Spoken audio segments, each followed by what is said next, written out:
بسم اللہ الرحمن الرحیم۔ السلام علیکم ورحمۃ اللہ وبرکاتہ۔ ناظرین، کورس علوم الحدیث کا 8واں لیکچر ہے اور میں ہوں آپ کے ساتھ ڈاکٹر سمیع اللہ زبیری۔ آج ہم پڑھیں گے صحت کے اعتبار سے کتب حدیث کے طبقات، یعنی جو حدیث کی کتابیں کمپائل کی گئی ہیں ان کی بھی کلاسیفیکیشن ہے، ان کے بھی درجات ہیں۔ اب سب سے اوپر کا درجہ امام بخاری کی کتاب صحیح کا ہے اور ان کے ساتھ حضرت امام مسلم کی کتاب صحیح مسلم، صحیحین جو ہے نا سب سے اوپر ہیں۔ اسی طرح پھر سنن کا مقام ہے، پھر اس کے بعد ہے مسند احمد بن حنبل ہے، وہ کچھ سنن سے پہلے ہے، کچھ نے اس کو بعد میں رکھا ہے، اور ایسے ہی دیگر کتب ہیں۔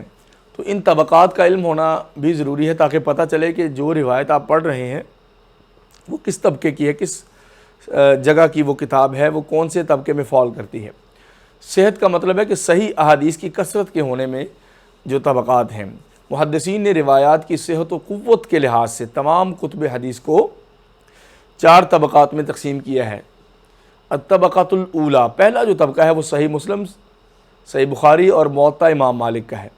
امام بخاری 256 ہجری میں فوت ہوئے، امام مسلم 261 میں اور امام مالک 179 میں۔ یہ امام مسلم اور بخاری سے پہلے تھے، مدینہ کے امام اہل المدینہ امام مالک رحمہ اللہ، جن کا مذہب مالکی نا آگے چلا۔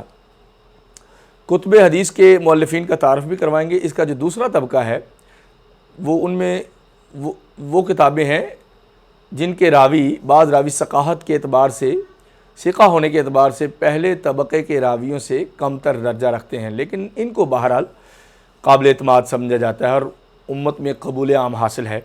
سنن نسائی ان میں ضعیف حدیثیں سب سے کم ہیں، جامع ترمذی اور سنن ابی داود۔ سنن نسائی جو ہے وہ امام نسائی 303 ہجری میں فوت ہوئے ہیں اور امام ترمذی 279 ہجری میں 279 اور امام ابو داود 275 ہجری میں۔ آپ غور کر رہے ہیں کہ 256 امام بخاری، 261 امام مسلم، 303 امام نسائی، 279 امام ترمذی، سنن ابی داود والے امام ابو داود 275 میں، اسی طرح ابن ماجہ 273 میں۔ یہ تیسری صدی پیک کی صدی تھی، اس میں حدیث پہ اور دنیا کے تمام جو اسلامی علوم ہیں ان میں سب سے زیادہ کام دوسری اور تیسری صدی میں ہوا ہے۔ تیسرا درجہ جو ہے کتب حدیث کا، تیسرا طبقہ ہے وہ سنن ابن ماجہ، ان میں سنن دارمی، مسند احمد اور صحیح ابن خزیمہ شامل ہے۔ ان کتابوں میں صحیح اور ضعیف ہر قسم کی روایات موجود ہیں، لیکن قابل اعتماد روایات کا عنصر غالب ہے۔ امام ابن ماجہ 273 ہجری میں، امام دارمی 255 ہجری میں اور امام احمد ابن حنبل جو محدثین میں جن کا بہت بڑا مقام ہے اور فقہ میں بہت بڑا مقام ہے، وہ 241 ہجری میں فوت ہوئے ہیں اور امام ابن خزیمہ 311 ہجری میں۔ کچھ لوگوں نے امام احمد ابن حنبل کو سنن نسائی کے بعد اور سنن ابو داود اور ترمذی سے پہلے ذکر کیا ہے، کیونکہ کہتے ہیں کوئی حدیث ایسی نہیں جس کا احمد ابن حنبل کو پتہ نہ ہو۔ اس لیے ان کے بیٹے نے کہا کہ جو ہمارے والد کی مسند احمد ابن حنبل پڑھ لے گا وہ پورے اسلام کے اندر سے گزر جاتا ہے، یعنی کوئی حدیث ایسی نہیں جس پہ ان کی نظر نہ ہو۔ تو 40,000 کے قریب حدیثیں ہیں مسند احمد ابن حنبل میں، اس میں کچھ ضعیف بھی ہیں، وہ اس پہ تخریج ہو چکی ہے۔ اسی طرح اسی تیسرے طبقے میں صحیح ابن حبان، مستدرک حاکم، سنن بیہقی، سنن دارقطنی اور امام طبرانی کی کتابیں، امام طحاوی رحمہ اللہ کی کتابیں اور امام شافعی کی مسند۔ ابن حبان رحمہ اللہ 354 ہجری میں فوت ہوئے ہیں اور حاکم جنہوں نے امام بخاری اور مسلم کی شرطوں کو لاگو کرتے ہوئے کہا کہ ان شرائط پہ پورے اترنے والی اور بھی حدیثیں تھیں جو بخاری اور مسلم نے نقل نہیں کی، تو میں اس کو جمع کرتا ہوں۔ البتہ بعد میں پھر وہ اس درجے کی اسناد لا نہیں سکے، لیکن ان کا یہ دعویٰ تھا، بہرحال انہوں نے کام کیا۔ یہ 405 ہجری میں فوت ہوئے اور سنن بیہقی والے امام بیہقی، جن کے بارے میں کہا جاتا ہے کہ ما من شافعی الا وعلیہ منۃ للبیہقی، کہ امام بیہقی کے بعد جتنے بھی شافعی علماء آئے ہیں سب احسان مند ہیں امام بیہقی کے، اتنے، یعنی وہ امام شافعی کے بعد دوسرے شافعی تھے، اتنے بڑے امام تھے فقہ کے۔ یہ 458 ہجری میں فوت ہوئے۔ دارقطنی یہ 385 ہجری میں اور امام طحاوی 321 ہجری میں اور امام شافعی 204 ہجری میں وفات پاتے ہیں۔ یہ تیسرا طبقہ ہے۔ کتب حدیث کا جو چوتھا طبقہ ہے ان میں وہ تالیفات شامل ہیں جس میں رطب و یابس دونوں چیزیں موجود ہیں، یعنی اس میں من گھڑت روایات بھی ہیں اور اس میں موضوع بھی ہیں اور صحیح بھی ہیں۔ ان میں بکثرت واعظین، مورخین، اصحاب تصوف، متاخرین فقہاء کی چیزیں پائی جاتی ہیں، اور جو قصہ وغیرہ بیان کرتے ہیں وہ زیادہ تر انہی کتابوں پہ فوکس کرتے ہیں، جن میں ابن جریر طبری کی کتابیں، خطیب بغدادی کی کچھ کتابیں، ابو نعیم اصفہانی کی کتابیں، ابن عساکر کی اور دیلمی کی کتابیں، امام کامل ابن عدی کی کتاب، جو کتاب اس کا نام کامل ابن عدی کی کتابیں ہیں، اور ابن مردویہ کی اور واقدی کی، جو ابن سعد طبقات سعد والے کے استاد ہیں، یہ واقدی وغیرہ اس میں سیرت میں اور تاریخ میں ان کا نام ہے۔ ابن جریر طبری جو رئیس المفسرین ہے، سے پہلی تفسیر بالروایہ انہی کی ہے، 310 ہجری میں فوت ہوئے، اور خطیب بغدادی 463 میں، کہ جن کے بارے میں کہا جاتا ہے کہ خطیب بغدادی کے بعد جتنے بھی محدثین آئے ہیں وہ خطیب کی کتابوں سے مستغنی نہیں ہو سکتے۔ حدیث کے علوم میں ہر علم پہ انہوں نے ایک کتاب لکھی ہے۔ ابو نعیم الاصفہانی 430 ہجری میں، مسند فردوس والے دیلمی، امام دیلمی 509 ہجری میں، ابن عساکر 571 ہجری میں، اور ابن عدی 365 ہجری میں، ابن مردویہ 410 میں، اور واقدی 207 ہجری میں فوت ہوئے ہیں۔ اب آپ آئیں کہ کتب حدیث کی قسمیں کتنی بہت مزیدار اور انٹرسٹنگ اور بہت ہی یوزفل انفارمیشن ہے طلباء کے لیے، جیسے جامع، صحیح، مسند، سنن، مستدرک، مستخرج، مصنف، جز، مفرد، یعنی پوری ایک یونیورسٹی قائم کی ہے محدثین نے، جس میں اتنے علوم صرف حدیث کے اندر پیدا کیے ہیں۔ اتنی اقسام انہوں نے 1200 سال پہلے کی ہیں، جب کوئی سورسز بھی نہیں تھے، کچھ بھی نہیں تھا، حتیٰ کہ کاغذ بھی اس طریقے سے نہیں اویلیبل تھا۔ اگر ان کو یہ کاغذ اور قلم مل جاتا ایسا کام کر جاتے کہ کسی اور چیز کی ضرورت ہی کبھی نہ پڑتی، لیکن پھر بھی ان چمڑے پہ سفر کر کے، کچی مٹیوں پہ چل کے، بارشوں میں، پتہ نہیں کیسے، اسی لیے ہر محدث نے 30، 40، 50 سال عام طور پہ علم حدیث کی خدمت میں لگائے ہیں، اور ہزاروں کلومیٹر سفر کیا، اکثر پیدل کیا۔ جامع، اس کی جمع ہے جوامع۔ جامع اس کتاب کو کہتے ہیں جس میں تمام موضوعات پر حدیثیں موجود ہوں، مثلا عقائد، یعنی جس میں شروع میں کتاب الایمان بھی ہو، عقائد، احکام، رقاق، آداب معاشرت، آداب طعام و شراب، یعنی کھانے پینے کے، تفسیر و تاریخ، سیرت، قیام، قعود، آداب، مینرز، سفر، مناقب، اور کتاب الفتن بھی اس کے اندر ہوتی ہے۔ مشہور زمانہ کتاب، شہرہ آفاق کتاب صحیح البخاری اصل میں جامع ہے۔ اس کا پورا نام ہے الجامع المسند الصحیح من امور رسول اللہ صلی اللہ علیہ وسلم و سننہ و ایامہ، یعنی جامع بھی ہے، مسند بھی ہے، ایک طریقے سے لکھی گئی ہے۔ الصحیح احادیث میں اس میں وہ کلیکشن ہے جس میں ہر حدیث میں 5 شرطیں پائی جاتی ہیں جو آپ نے پڑھا ہے۔ من امور رسول اللہ، آپ علیہ السلام کے معاملات سے، و سننہ، اور آپ کی سنتوں میں سے، و ایامہ، اور آپ کی سیرت۔ تو ایک جامع کتاب ہے، اس لیے امام بخاری نے اس کا یہ نام رکھا، اور یہ مختصر بھی ہے۔ جامع ترمذی، امام ترمذی کی جو کتاب ہے وہ سنن بھی ہے اور جامع بھی ہے۔ محمد ابن عیسیٰ رحمہ اللہ، جو امام بخاری کے شاگرد تھے اور نبینا تھے، اور طلباء کے لیے کہ وہ روز ایک دیسی مرغہ بھی کھاتے تھے، یہ نہیں کہ سینڈوچ کھا کے تو آپ علم حدیث حاصل کریں، کوئی تھوڑا صحیح چیزیں بھی کھا لیا کرو۔ مسند جمع ہے مسانید اس کی۔ مسند کہتے ہیں جو الفابیٹیکل جو سیکوینس کے ساتھ کوئی چیز لکھی جائے، کوئی چیز بھی مسند ہوگی نا اس میں ترتیب ہوگی کوئی۔ مثلا امام احمد ابن حنبل کی مسند پوری دنیا میں سب سے زیادہ مشہور ہے۔ انہوں نے کیا کیا کہ ہر صحابی کی جتنی حدیثیں سے ایک جگہ پہ جمع کر دی ہیں، مسند۔ مثلا حضرت ابو ہریرہ کہ آپ کو حدیثیں چاہیے، ساری ایک جگہ پہ مل جائیں گی، اس کا نام کیا ہے؟ مسند ابی ہریرہ۔ اچھا، اگر آپ کو حضرت ابو بکر صدیق کی ساری حدیثیں چاہیے، ساری جتنی انہوں نے نبی پاک سے کبھی بھی روایت کی ہیں، ساری ایک جگہ مل جائیں گی۔ کتنا زبردست اور مشکل کام ہے کہ ان کو جمع کرنا، ایک ایک صحابی کی روایتوں کو جمع کرنا۔ آج کمپیوٹر پہ نہیں ہوتا یہ کام، اتنے مشکل سے ہوتا ہے۔ وہ کیا چیز تھی؟ انسائکلوپیڈیا تھے، 10 لاکھ حدیثوں میں سے انہوں نے جمع کی۔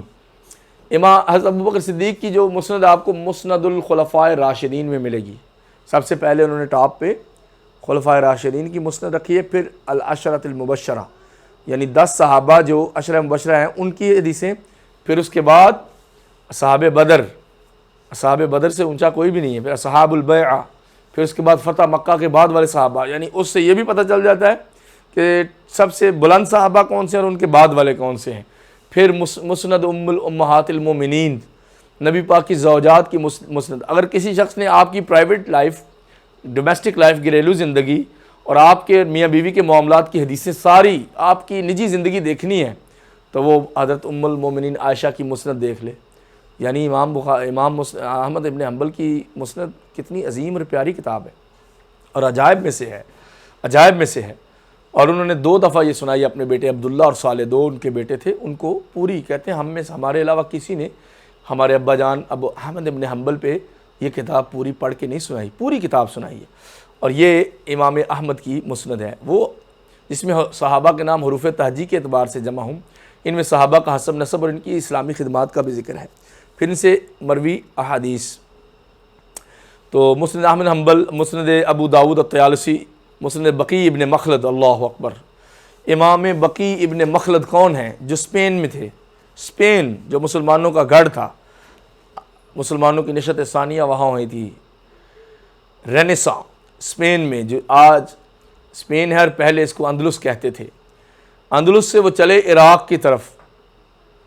انہوں نے پیدل سفر کیا، 24 سال پیدل چلتے رہے. ما رکب دابۃ قط، کبھی بھی کسی جانور پہ سواری نہیں کی. 34 سال سفر کیا ہے علم حدیث کو طلب کرتے. عراق، حجاز، شام، مصر، کوفہ، بغداد اور مدینہ منورہ، کوئی شہر نہیں چھوڑا جہاں یہ پیدل نہیں گئے. 3 بر اعظم کوئی بندہ پیدل چل سکتا ہے. یعنی کوئی جانور پہ بھی اتنا سفر نہیں کسی نے کیا جتنا امام بقی ابن مخلد نے کیا ہے رحمہ اللہ. 296 ہجری میں ان کی وفات ہوئی ہے. کسی سے کوئی کچھ بھی نہیں لینا تھا. اللہ کے نبی کی محبت محدثین سے زیادہ کسی کے اندر نہیں ہے کہ جنہوں نے ساری کائنات میں پیدل چلے اس وجہ سے کہ نبی پاک کی ایک ایک حدیث جمع کر سکے. آج کا کوئی نوجوان اٹھ کے کہے کہ ان محدثین نے تو بعد میں حدیثیں لکھی ہیں، یہ تو قیامت کے دن اللہ فیصلے کرے گا کہ تم نے کس بنیاد پہ اپنے بزرگوں پہ الزام لگائے تھے. جو الزام ہے اس کا جواب تو ہوگا، تہمت کا جواب تو دینا پڑے گا کہ جنہوں نے اب قدموں پہ چل کے دنیا سے کوئی ریوارڈ نہیں لیا، کسی سے کوئی ٹیگ نہیں لگوایا، کسی سے کوئی انہوں نے تنخواہ نہیں لی، کوئی ان کا عہدہ نہیں تھا. ساری زندگیاں حدیث کو سرچ کرتے انہوں نے لگا دیں اور پیدل چلتے رہے اور سواریوں پہ چلتے رہے. کچھ کی شادیاں نہیں ہو سکی، بیوی بچے وہ نہیں اختیار کر سکے کہ ہم نے سفر کرنا ہے. نبی کی حدیثیں آج جمع نہ کی تو بعد کے زمانوں میں فتنے آ جائیں گے. اتنی زندگیوں کی قربانیاں، پھر پیدا کہیں ہوئے، سفر کہیں کرتے رہے اور قبریں کہیں ہیں. کم ہی محدثین ہیں کہ جو جہاں پیدا ہوئے وہاں دفن ہوئے، پیدا کہیں ہوئے دفن کہیں اور ہوئے. سفر کر کے کہ جہاں جہاں نبی کی حدیث موجود ہے اس سند سے، اپنی سند سے، اس بندے سے نبی پاک کی سند تک، آپ علیہ السلام تک وہ حدیث جمع کر کے اپنی کتاب میں لکھی. اور نہ صلے کی تمنا، نہ ستائش کی پرواہ، کسی چیز کی پرواہ نہیں ہے. تو یہ امام بقی ابن مخلد ایک محدث ہیں اور دیگر محدثین کا کیا مقام ہے. اسی طرح حدیث کی کچھ کتابیں ہوتی ہیں معاجم، موجم کبیر طبرانی، موجم متوسط لطبرانی، موجم صغیر لطبرانی. امام طبرانی رحمہ اللہ جو 360 ہجری میں فوت ہوئے، انہوں نے 3 معاجم لکھی. موجم کہتے ہیں حروف تہجی کے اعتبار سے شیوخ، بلدان اور قبائل کے ناموں کے لحاظ سے جس میں حدیثیں درج کی جاتی ہیں. مثلا کہ فلاں شہر کے جتنے شیوخ ہیں ان کی حدیثیں، مکہ کے شیوخ مکہ اور مدینہ کے شیوخ، مصر اور حجاز کے شیوخ. اب اس سے 2 فائدے ہوتے ہیں. ایک تو یہ کہ اس شہر کی ساری حدیثیں آ جاتی ہیں. دوسرا یہ کہ پتہ چل جاتا ہے کہ کس شیخ کی ملاقات آپس میں ہوئی ہے، تو اس شہر میں اس زمانے میں کون کون سے شیخ موجود تھے، تاکہ کوئی حدیث گھڑنا چاہے تو ان چیزوں سے پتہ چل جائے کہ یہ بندہ تو وہاں موجود ہی نہیں تھا. اسی طرح ایک قسم ہے مستدرک، جمع ہے مستدرکات.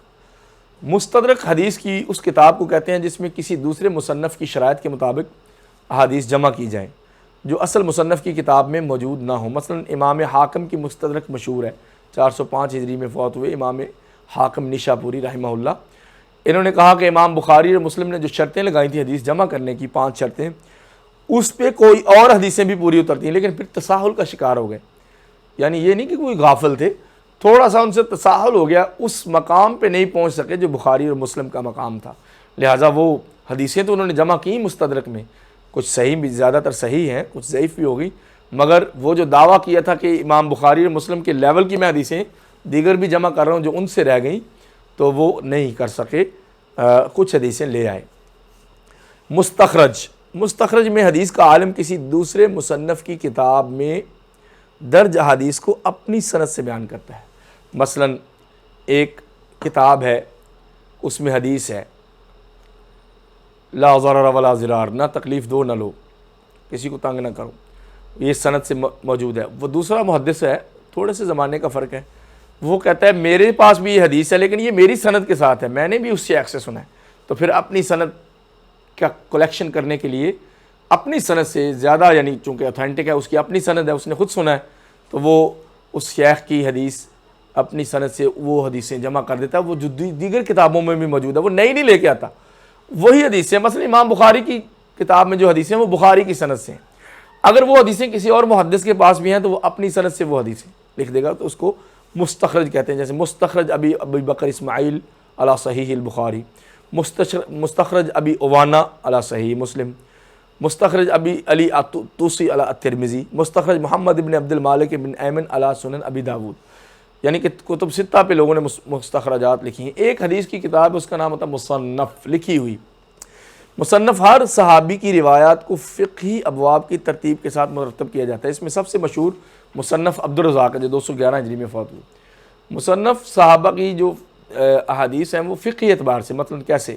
فقہ میں یہ ہوتا ہے نا، پہلے العقائد، الحلال والحرام، المعاملات، کتاب النکاح، کتاب الطلاق، کتاب البیوع، یہ فقہی معاملات جس میں حرام اور حلال کا ذکر ہوتا ہے، اس ترتیب سے جو تقسیم ہے نا، اس پہ مصنف لکھی جاتی ہے۔ اب آتے ہیں محدثین کے حالات زندگی۔ امام بخاری جو ہیں وہ 256 ہجری میں فوت ہوئے ہیں۔ محمد ابن اسماعیل البخاری ان کا نام ہے، اور یہ سمرقند میں، یہ وسط ایشیا میں، سینٹرل ایشیا کے ہیں امام بخاری، ہمارے علاقے کے ہیں۔ سمرقند میں یہ وفات انہوں نے پائی، اور طالب حدیث میں 2 مرتبہ شام اور مصر کا دورہ کیا، 4 مرتبہ بصرہ گئے، اور یہ کہتے ہیں کہ کوفہ اور بغداد میں کتنا داخل ہوا مجھے یاد نہیں ہے، اتنی زیادہ دفعہ، اور بلخ، سمرقند، نیشاپور، رے، بغداد، کوفہ، افغانستان، اسقلان، حمص، مکہ اور مدینہ، یہ سارے سفر امام بخاری نے کیے ہیں، اور ان کی اولاد اور بیویاں کچھ بھی نہیں تھا، سفر ہی کرتے رہے ساری زندگی۔ اور تاجر، والد بہت بڑے تاجر تھے، بہت زیادہ مال دیتے تھے علم حدیث کو سرچ کرنے کے لیے، سفر کرنے کے لیے، اور کسی سے مانگ کے نہیں کھاتے تھے۔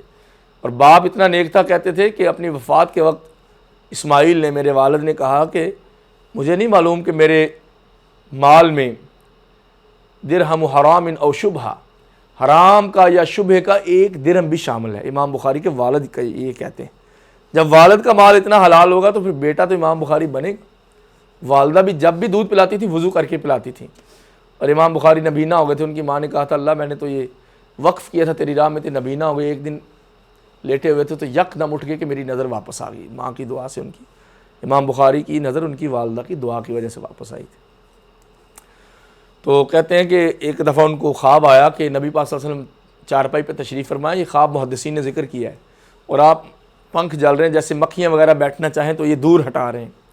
تو کسی نے کہا، خواب سنایا معبر کو، تعبیر کرنے والے کو، تو انہوں نے کہا کہ تم نبی پاک کی حدیثوں کا دفاع کرو گے۔ تو ایسے ہوا کہ امام بخاری نے پھر نبی پاک کی حدیثوں کا دفاع کیا ہے، صحیح اور ضعیف کو الگ الگ کر دیا ہے۔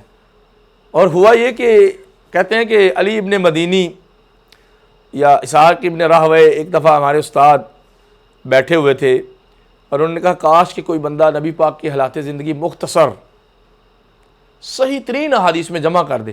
استاد کی اپریسیشن کتنی ضروری ہے۔ کہتے ہیں کہ میرے دل میں یہ وقع ذالک فی قلبی، اور شاگرد کا عزم دیکھیں، کہتے ہیں میرے دل میں یہ بات بیٹھ گئی کہ میں یہ کام کروں گا، حالانکہ علم حاصل کر رہے ہیں۔ ہمارے دل میں کیا بیٹھتا ہے کہ میں شادی ضرور کروں گا، اور امام بخاری کے دل میں کیا بیٹھا ہے کہ یہ میں علم تو حاصل کر رہا ہوں، میں یہ کتاب ایک ضرور لکھوں گا جس میں ساری چیزیں، شادی بھی ٹھیک ہے بھائی، جس میں ساری چیزیں، ساری حدیثیں وہ ہوں گی جو نبی کریم صلی اللہ علیہ وسلم کی صحیح ترین احادیث ہوں گی، یعنی آپ سے ثابت ہوں گی، اور بہت اعلیٰ سند کے ساتھ۔ تو پھر 16 سالوں میں انہوں نے بخاری خط مکمل کی، سفر کر کر کے مکہ مکرمہ، حرم مکہ میں بیت اللہ کے سامنے بیٹھ کے شروع کی انما الاعمال بالنیات، کہ تاکہ یہ حدیث پہلے لاؤں، تاکہ یہ لوگوں کو پتہ چلے کہ اگر بخاری کی نیت ٹھیک ہے تو حدیث کی کتاب کو عزت ملے گی۔ اور مدینہ میں، مکہ میں شروع کی اور مدینہ میں ختم کی۔ ہر حدیث کے لکھنے سے پہلے 2 رکعت نماز پڑھی، استخارہ کیا، سند لی اور وضو کیا، اور اس کے بعد پھر امام بخاری نے یعنی استخارہ وضو ایک دفعہ آتا کہ غسل استخارہ اور 2 رکعت نماز پڑھ کے امام بخاری نے 7000 حدیثیں لکھی ہیں 14000 تو رکعتیں بنتی ہیں جو انہوں نے بخاری شریف کی کمپائلیشن میں ادا کی ہیں۔ اس طرح امام بخاری رحمہ اللہ کے جو مقام اور فضائل ہیں وہ تو بہت سی اس پہ کتابیں لکھی ہوئی ہیں۔ امام بخاری کے بارے میں یوسف ابن فربری الفربری رحمہ اللہ فرماتے ہیں، یوسف الفربری، کہ امام بخاری کہتے تھے میں نے اس کتاب میں کوئی حدیث نہیں لکھی جب تک کہ غسل نہیں کیا اور 2 رکعت نہیں پڑھی۔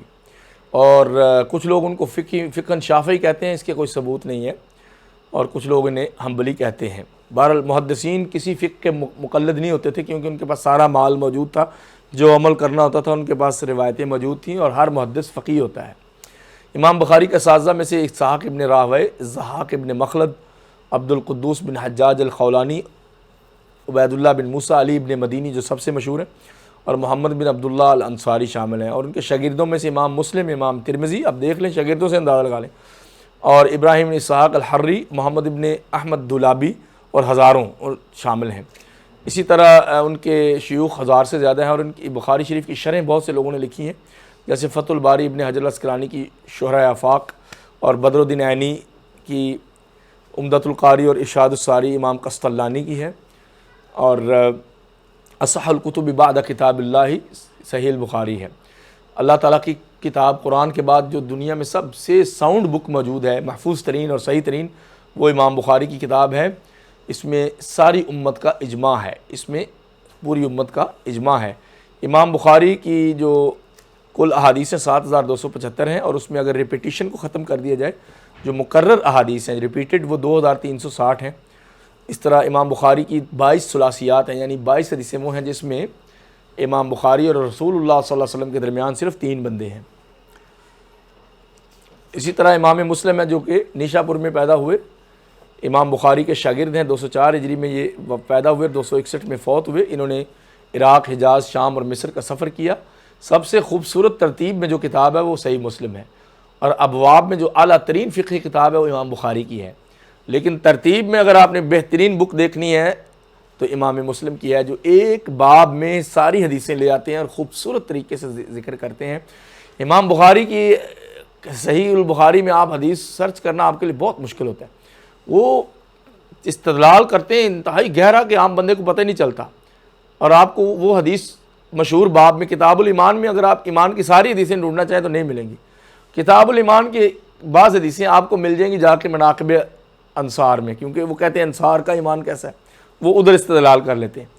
تو بہت اس میں ابواب بخاری پہ شاہ ولی اللہ نے بھی لکھا ہے۔ شاہ ولی اللہ نے فرمایا فقہ البخاری فی ابوابہ، امام بخاری کی جو ساری فقہ اور کمپریہنشن اس میں حدیث کی سمجھ انڈرسٹینڈنگ ہے وہ اس کے ابواب میں ہے۔ اس لیے امام مسلم جو ہے نا ان کا کتاب حسن ترتیب کے اعتبار سے بہت اچھی ہے۔ ان کے اساتذہ میں سعید ابن منصور، احمد ابن حنبل، اسحاق ابن راہویہ، یحییٰ ابن یحییٰ، عمر ابن سواد اور ابو مصعب وغیرہ شامل ہیں۔ اور شاگردوں میں امام ترمذی، ابو حاتم رازی بہت بڑے امام ہیں، موسیٰ بن ہارون، ابو عوانہ، علی بن حسین اور دیگر بہت سے ہیں۔ 7275 احادیث ہیں، تو اس میں تقریباً 3033 احادیث مقرر ہیں، ریپیٹڈ ہیں، اور ان کو ہٹائیں تو پھر یہ 5000 مقررات کے ساتھ تعداد جو ہے 5777، اگر یہ حذف کر دی جائیں تو ٹوٹل ان کی حدیثیں 7275۔ شیخین ان دونوں کو کہتے ہیں، بخاری اور مسلم کو شیخین کہتے ہیں، بخاری اور مسلم کو۔ متفق علیہ شیخان، وہ حدیث جو شیخین نے ذکر کی ہو تو اس حدیث کو متفق علیہ کہتے ہیں، جو بخاری اور مسلم دونوں میں پائی جائے۔ متفق علیہ یعنی ایگریڈ اپون، اس حدیث کی سند پہ شیخین یعنی بخاری اور مسلم متفق ہیں۔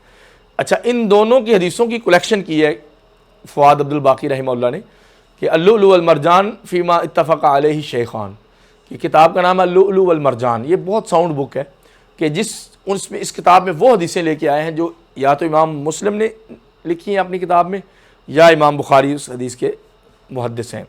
تو 1906 حدیثیں اس کتاب کے اندر موجود ہیں۔ یہ طلبہ کے لیے بہترین ایک تحفہ ہے۔ امام مالک ابن انس بخاری اور مسلم دونوں سے پہلے تھے، اور 93 ہجری میں مدینہ میں پیدا ہوئے، اور 179 ہجری میں مدینہ میں ہی وفات ہوئے۔ مدینہ سے باہر گئے ہی نہیں، کہتے تھے کہ دارالہجرہ بابرکت جگہ، میں نے ادھر ہی رہنا ہے۔ اور 86 برس عمر پائی، بڑے ہی باوقار روب والے امام تھے۔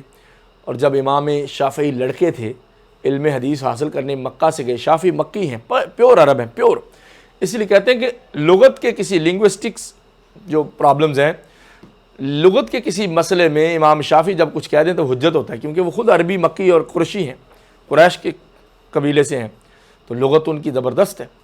تو یہ مکہ کے ہیں، وہ مدینہ کے، یہ چل کے گئے تھے امام مالک کی مجلس میں علم حاصل کرنے، تو یہ شاگرد ہیں امام مالک کے۔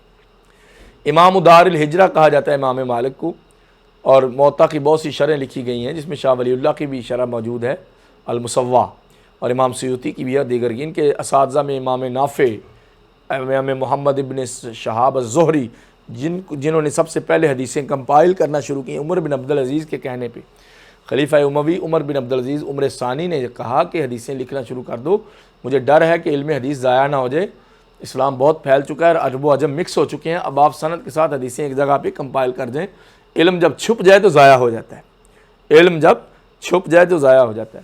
اس لیے انہوں نے کہا ابن شہاب الزہری رحمہ اللہ سے، یہ امام المحدثین ہیں، اور ابو الزناد، ربیعہ رائے، زید ابن اسلم، شریک عبداللہ حمید الطویل، یہ ان کے اساتذہ سب سے اسٹرانگ اساتذہ امام مالک کے ہیں۔ اور ان کے شاگردوں میں سے امام شافعی، عبداللہ ابن مبارک، شعبہ ابن حجاج، امام ابن جریج الثوری، امام ثوری، اور محمد ابن حسن الشیبانی جو شاگرد ہیں امام ابو حنیفہ کے، عبداللہ ابن وہب اور سفیان ابن عیینہ، اور خود امام شافعی۔ سوچنے کی بات یہ ہے کہ امام شافعی اگر مالک کے شاگرد ہیں، امام مالک کے شاگرد ہیں، تو انہوں نے مذہب مالکی اختیار کیوں نہیں کیا؟ تو ضروری نہیں ہے کہ تقلید کی جائے، جب تک آپ کو سمجھ ہے معاملات کو سمجھنے کی، حل کرنے کی، آپ عالم دین ہے، تو پھر تقلید کس چیز کی؟ تقلید تو ایک نابینا بندہ کرتا ہے کہ اس کا ہاتھ پکڑ کے کوئی لے جائے گا، وہ کوئی دوسرا بندہ اس کو بتائے گا تو وہ آگے جا سکتا ہے۔ عامی آدمی جو کسی چیز کا اس کو پتہ نہیں ہے تو کسی سے پوچھ کے عمل کرے گا، علماء سے۔ اہل علم تقلید نہیں کرتے۔ اس لیے امام شافعی نے کتنے سال پڑھا امام مالک کے پاس، لیکن تقلید نہیں کی، مالکی نہیں مذہب اختیار کیا، ان کا اپنا مذہب آگے چل گیا۔ شافعی کے شاگرد احمد بن حنبل ہیں، وہ شافعی نہیں ہوئے، ان کا مذہب حنبلی چل گیا۔ تو آزاد تھے وہ علماء، اپنے مذاہب میں آزاد تھے۔ اسی طرح موطا امام مالک جو ہے 130 یا 40 ہجری کے درمیان میں لکھی گئی ہے، اور ہارون رشید نے کہا کہ اسٹیٹ کی بک کے طور پہ، اسٹیٹ کے لا کے طور پہ نافذ کرتا ہوں۔ امام مالک کہا نہیں، یہ آپ نہیں کر سکتے، میری کتاب اس قابل نہیں کہ میں کہوں کہ میری کتاب نافذ کر دو، لوگوں کو نبی پاک کی سنت پہ آزاد چھوڑ دو، وہ اپنے اپنے علماء سے پوچھ کے سنت پہ عمل کریں۔ امام مالک کی موطا میں واو کے اوپر زبر سے پڑھنا آپ نے، موطا، وہ راستہ جس کو رون دیا گیا ہو اور وہ پکا ہو چکا ہو، لوگ اس کے اوپر بار بار گزرتے ہوں، تو موطا ان کی کتاب ہے کہ ایسی کتاب جس پہ لوگ عمل کرتے ہیں اور بار بار اس کی طرف رجوع کرتے ہیں، موطا۔ تو 40 حدیثیں ان میں ایسی ہیں جو سنائیات ہیں، یعنی امام مالک اور نبی پاک کے درمیان میں 2 بندے ہیں صرف، اتنی عالی سند ہے ان کی۔ تو اس لیے یہ بہت ہی پیاری کتاب ہے، اس کی بھی تخریج ہو چکی ہے۔ صحاح ستہ کسے کہتے ہیں؟ صحیح مسلم، صحیح بخاری، سنن ترمذی، سنن نسائی، سنن ابی داؤد اور سنن ابن ماجہ، یہ 6 کتابوں کو صحاح ستہ یہ پورا سیٹ ہے۔ اگر کسی کو شادی پہ تحفہ دینا ہو نا، تو یہ سینریاں اور خوشبوئیں وغیرہ یہ تو چیزیں ختم ہو جاتی ہیں، جوڑے اتنے لیتے ہیں، ایک صحاح ستہ کا سیٹ دیا کریں جو تخریج کے ساتھ ہے، شاید پھر بندہ سیٹ ہو جائے اور آپ سیٹ نہ رہے۔ شادی میں جو تحفہ دینا نا، ڈنر سیٹ، واٹر سیٹ، میاں بیوی آپ سیٹ، تو آپ یہ تحفہ دیں ان کو، آپ سیٹ نہیں رہنا۔ اگر آپ نے میاں بیوی نے پہلے سال میں، وہی تو ان کے پاس وقت ہوتا ہے، پھر وہ بزی ہو جاتے ہیں، کتب ستہ پڑھ لی تو انشاءاللہ کبھی آپ سیٹ نہیں ہوں گے۔ سنن اربع میں جو سب سے عمدہ کتاب ہے وہ سنن نسائی ہے، کیونکہ ان کی اسناد سب سے اچھی ہیں، ان کی جو روایات ہیں سب سے اچھی۔ 88 برس کی عمر میں انہوں نے وفات پائی۔ یہ خراسانی ہیں، خراسان، مکہ، مصر، عراق، جزیرہ شام سب میں سفر کیے، اور 1 سال پہلے دمشق بھی گئے، مصر میں رہائش اختیار کی، اور رملہ جو فلسطین میں ہے وہاں پہ وفات پائی، فلسطین میں دفن ہے۔ امام ترمذی 303 ہجری میں وفات پائی، اور سنن کبریٰ لکھی اور سنن صغریٰ لکھی، اور سنن مجتبیٰ جو ہمارے پاس، سنن کبریٰ میں 13,000 حدیثیں ہیں، اور سنن نسائی میں 5,758 حدیثیں ہیں۔ یہی دوسری کتاب مشہور زمانہ ہے۔ اس کی بہت سی شروع ہیں، ضعیف اور صحیح الگ کری، علامہ البانی نے ساری سنن ضعیف اور صحیح الگ الگ کر کے لکھ دی ہے۔ تقریباً 224 حدیثیں ان میں ضعیف ہیں، اور 6 بہت زیادہ ضعیف ہیں، اور گڑی ہوئی روایت ایک بھی نہیں ہے۔ سنن ترمذی ہے، امام ترمذی جو ہے ترمز کے علاقے کے ہیں، نہر بلخ کے کنارے شہر ترمز میں واقع افغانستان کی طرف، یہ افغانستان میں بڑے علماء پیدا ہوئے، اور ان کا شہر جو ازبکستان کا جنوبی شہر ہے نا وہ علاقہ بن جاتا ہے۔ تو ان کی جو کتاب ہے اس میں ضعیف روایات بھی موجود ہیں، لیکن انہوں نے ضعف واضح کر دیا ہے۔ امام ترمذی کی خوبی یہ ہے کہ علل الحدیث کے یہ سب سے بڑے امام ہیں، انہوں نے حدیث کی علتوں کے ماہر ہیں، تو جہاں پہ کوئی روایت ضعیف تھے ساتھ لکھ دیا کہ ضعیف ہے، لیکن پھر اس کو ذکر کیوں کیا؟ یہ طلبہ کے لیے ایک اہم سوال ہے کہ ضعیف روایت انہوں نے ذکر کیوں کیا؟ 2-3 باتوں سے۔ ایک تو یہ کہ سند بیان کرنے کے لیے کہ یہ ہماری سند موجود ہے، دوسرا یہ کہ وہ ضعیف بعض کے نزدیک ہے بعض کے نزدیک نہیں ہے، مثلا ایسا بھی ہوتا ہے، تیسرا یہ کہ وہ ضعیف یسیر ہے، ضعیف جداً نہیں ہے، چوتھا یہ کہ انہوں نے جو باب باندھے ہیں وہ باندھے ہیں عمل پہ، کہ یہ اگرچہ ضعیف حدیث یہ اس سند سے ضعیف ہے مگر اس پہ شہروں پہ عمل ہو رہا ہے۔ مثلا بچے کے کان میں اذان دینے والی حدیث صحیح نہیں ہے، ثابت شدہ نہیں ہے، نبی پاک سے ثابت نہیں کہ بچے کے کان میں اذان دینی، لیکن محدثین نے اس کا ذکر کیا ہے۔ یہ تو عمر بن عبدالعزیز کے زمانے میں بچے کے کان میں اذان دی گئی، تابعین نے دی ہے یا صحابہ نے شاید دی ہے، تو نبی پاک سے ثابت نہیں ہے، مگر یہ چونکہ اس پہ امت کا عمل موجود ہے تو جواز کی طرف یہ بات جاتی ہے، تو اس کے اوپر آپ کو حدیثیں مل جائیں گی۔ اس میں 551 حدیثیں ضعیف ہیں اور 32 ضعیف جداً ہیں، اور 17 حدیثیں موضوع قرار دی گئی ہیں، اس پہ بھی بحث ہو سکتی ہے۔ سنن ابی داؤد بہت ہی پیاری کتاب ہے، ترتیب کے حساب سے فقہی احکام جو حلال حرام کے احکام ہوتے ہیں اس میں سارے کی ساری حدیثیں امام ابو داؤد نے لکھ دی ہیں۔ اس لیے کہتے ہیں کہ جو چاہتا ہے کہ اس کے گھر میں پیغمبر بول رہا ہو تو اس کے گھر میں سنن ابی داؤد ہوگی، یعنی پیغمبر بولنے کے مراد یہ ہے کہ اس کے گھر میں دین کا سارا کام ہی موجود ہے، جس کے گھر میں سنن ابی داؤد موجود ہے۔ ابو داؤد رحمہ اللہ جو ہے وہ بہت بڑے امام ہیں فقہ کے، اس لیے انہوں نے احکام کی احادیث ساری جمع کر دیں، احکام کی جس میں حلال و حرام ہوتا ہے، احکام کی ساری حدیثیں انہوں نے ابو داؤد میں جمع کر دی ہیں۔ ان کی حدیثوں کی تعداد 4147 ہے، ضعیف 773 ہیں اور ضعیف جداً 6 ہیں، 2 موضوع روایات ہیں۔ اور اس طرح سنن ابن ماجہ کا آخری نمبر ہے کیونکہ اس میں معیار جو سند کا ہے وہ سب سے کم ہے، اور کتب خمسہ سے ہٹ کے بھی کچھ حدیثیں، تفرد سب سے زیادہ ابن ماجہ کے پاس ہے کہ وہ حدیثیں جس کو بخاری مسلم اور دیگر نے روایت نہیں کیا سب سے زیادہ ان کی کتاب میں مل جائیں گی۔ 3542 حدیثیں ٹوٹل ہیں، 624 ضعیف ہیں، 108 ضعیف جداً اور 41 حدیثیں موضوع ہیں، یعنی من گڑت ہیں، وہ انہوں نے نہیں گڑھی، انہوں نے سند لکھی، اس میں کوئی راوی جو ہے نا وہ ایسا پایا جاتا ہے، اس وجہ سے۔ سنن دارمی یہ امام ابن ماجہ 273 ہجری میں فوت ہوئے، بہت سے سفر انہوں نے کیے ہیں حدیث کی طلب میں۔ اور سنن دارمی امام دارمی 255 ہجری میں فوت ہوئے، عبداللہ بن عبد الرحمن الدارمی سمرقندی ہیں، یہ بھی ایشیا کے علاقے کے، عراق، شام، مصر، مکہ اور مدینہ کا سفر کیا، اور بعض علماء نے ان کو سیاستہ میں بھی شامل کر دیا، لیکن اس میں ابن ماجہ پہلے سے موجود ہیں۔ ان کی ثلاثیات بخاری سے بھی، امام بخاری سے بھی زیادہ ہے، اس میں ضعیف، مرسل، موضوع اور منقطع حدیثیں بھی موجود ہیں۔ اسی طرح صحیح ابن خزیمہ، امام ابن خزیمہ محمد ابن اسحاق 311 ہجری میں فوت ہوئے، اور اس کی تخریج مصطفیٰ العاظمی نے کی ہے، 3078 حدیثیں ٹوٹل اس میں موجود ہیں۔ امام ابن حبان کا بہت ہی زبردست نام ہے، صحیح ابن حبان کی کتاب ہے، ان کا دعویٰ یہ ہے کہ اس میں نے ساری صحیح احادیث ذکر کی ہیں، اس میں 7448 حدیثیں ہیں۔ الاحسان بترتیب صحیح ابن حبان، امام ابن بلبان الحنفی نے اس امام ابن حبان کی کتاب کو فقہی اعتبار سے ترتیب لگا دی ہے اور 10 جلدوں میں شائع ہو چکی ہے۔ تو دراصل 301 حدیثیں صحیح ابن حبان اور صحیح ابن خزیمہ میں مشترک بھی ہیں۔ مسند احمد آپ کو پہلے بتا چکے ہیں کہ مسند احمد تقریباً مقررہ حدیث حذف کر دیں تو ان میں 28,000 رہ جاتی ہیں، ویسے 40,000 ہیں، اور یہ بہت بڑی، سب سے بڑی حدیث کی کتاب مسند احمد کی ہے۔ مستدرک حاکم، یہ بھی امام بخاری اور مسلم کے طرز پہ لکھنے کا انہوں نے دعویٰ کیا تھا، اور بہت سی حدیثیں اس طریقے پہ لے بھی آئے، لیکن باقی اسناد اس لیول پہ نہیں پہنچ سکے۔ سنن دارقطنی، امام حافظ محمد ابن عمر دارقطنی 385 ہجری میں فوت ہوئے، جرح اور تعدیل کے امام ہیں، اور بعض ائمہ نے ابن صلاح، ابن سیوطی وغیرہ نے دارقطنی کو سیاستہ کے بعد مستند ترین کتاب قرار دیا ہے، اس میں بعض منکر اور ضعیف روایتیں بھی موجود ہیں۔ ان کی حدیث کی تعداد 4723 ہے۔ اس طرح سنن بہقی، امام بہقی 458 ہجری والے فوت ہوئے، اس میں فوت ہوئے ان کا نام احمد بن حسین بن علی بن موسیٰ بن عبداللہ البہقی ہے۔ بہق نیشا پور شمال، ایران کے قریب واقع شہر ہے، یہ بھی عرب نہیں ہے، دیکھ لیں۔ تو ان کا یہ شافعی مسلک تھے اور بہت بڑے فقیہ تھے، بعض نے ان کو مجتہد مطلق کہا ہے، اور شافعی مذہب کی تجدید انہوں نے کی ہے۔ شوافع سب ان کے بہی خواہ ہیں اور خوشاچی ہیں، ان کے احسان مند ہیں مسلک شافعی کی کتابوں میں۔ ان کے بعد مشکات المصابیح جو ہندوستان میں اور ایشیا میں جس کو بڑا فروغ حاصل رہا، یہ حدیث کا مجموعہ ہے جس میں مختلف کتابوں سے حدیثیں لی گئی ہیں۔ امام حسین بن مسعود البغوی 516 ہجری میں فوت ہوئے، مصاحب السنہ کے نام سے انہوں نے یہ کتاب ترتیب دی ہے۔ ہر باب میں 2 فصلیں ہیں، پہلی فصل میں بخاری اور مسلم کی، دوسری فصل میں جامع ترمذی، سنن ابی داؤد، سنن نسائی اور سنن ابن ماجہ کی احادیث انہوں نے جمع کی اور ترتیب سے لکھی ہیں۔ ان کی تقریباً 200 سال بعد حضرت ولی الدین محمد بن عبداللہ الخطیب العمری نے 743 ہجری میں وفات پائی۔ انہوں نے ہر باب میں تیسری فصل کا اضافہ کیا اور اس کا نام رکھا مشکات المصابیح، یعنی مصاحب السنہ کی کتاب کے بعد جو ہے مشکات المصابیح۔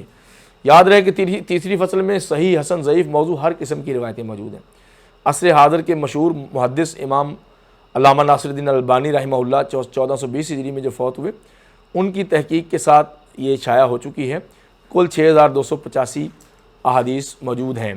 تو آخر میں یہ دیکھیے کہ صحیح ترین احادیث کی جو کتابیں ہیں وہ امام بخاری اور مسلم کی دونوں کتابیں، صحیح مسلم اور صحیح بخاری، اور